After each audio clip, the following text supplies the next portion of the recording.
మెత్తటి మెత్తటి బోండాలని చూస్తుంటే ఎవరు కాదంటారు? నమస్తే సంధ్యాది బాబు నమస్తే. మన నైట్ ప్లాన్ అంటే చూసేయండి. నా కోసం పూడి, మార్నింగ్ ఇడ్లీ మమ్మీ కోసం, నైట్ బోండా నాన్న కోసం. మరి మీకోసం ఏం చేయాలో కామెంట్ చేయండి. అది ఈజీగా ఎలా చేయాలో చూపిస్తాం. టేస్టీ బొండాయిలోగా చూసేది. కొంచెం పిండి ఉంటే అందులో మైదా, పెరుగు, ఉప్పు, జీలకర్ర, పచ్చిమిర్చి, సోడా వేసి బాగా కలిపి బొండాలాగా వేసుకోవాలి. అంతే, ఎంతో టేస్టీ బొండా రెడీ.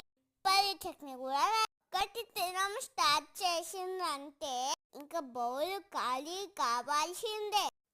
డైటింగ్ ఉన్న వాళ్ళు కూడా దేన్ని మర్చిపోయి తినేస్తారు. ఇమ్యూనిటీ పెంచి ఉల్లిపాయ పెరగ సబ్స్క్రైబ్